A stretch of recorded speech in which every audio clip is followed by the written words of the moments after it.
Oh, for each of us? Well, Yeah. I think we're agreed that we hate Twitter. I mean, I hate Twitter. Right? I love Twitter. Yeah, Twitter can be extremely powerful if used in the proper way. Yeah. I can think of hundreds of brands that use it in the most positive way that increase brand awareness, increase consumer engagement, and ultimately increase sales for their company.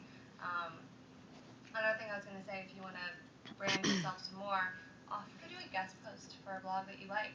Email them, say, I see the content on your blog, I think I could contribute to that. Putting yourself on someone else's site that has a lot of traffic is a great way to redirect to your site. Get their readers to see your style, see what you have to offer, and bring it back to your site.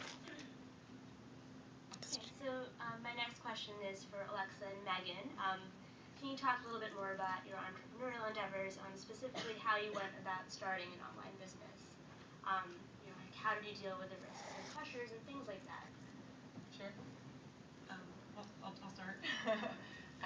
Well, I mean, I've always wanted to be an entrepreneur, and I used to wonder, okay, but now what? Like, you have a great idea. Well, that's number one. So make sure you have a great idea. Make sure that you're actually solving a problem. I think that's the best way to sort of phrase it in your mind. And talk to your friends about whether or not they think it's a good idea. Because sometimes, if you're like me, the ideas you think are good, other people don't necessarily agree. So vet it with other people. But once you have that idea formed, I would say that, it's kind of a tricky process, right? Like, where do you really begin getting all these documents together, working with attorneys, accountants? I would recommend a couple sites which can maybe just help orient you in the steps you need to take logistically to get your business off the ground. The Small Business Administration is a really helpful site, sba.org, or mycorporation.com is great. They talk about all the different types of legal structures you could use for structuring your company, tax implications, recommendations for lawyers, accountants, all, A to Z, how to do it.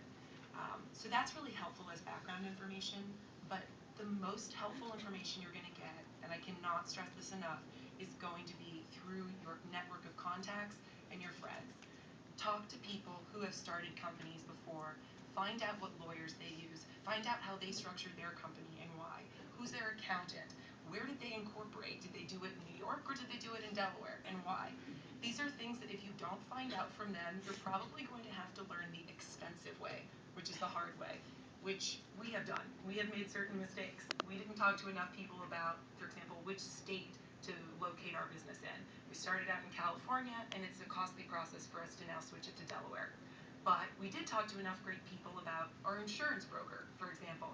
And after looking around at a bunch of different insurance brokers, we were getting these quotes that were like 7 or 8 times higher than what we eventually ended up paying, because we had a friend who runs the company Script, which is getting quite successful, tell us, go straight to this guy. He knows what you do.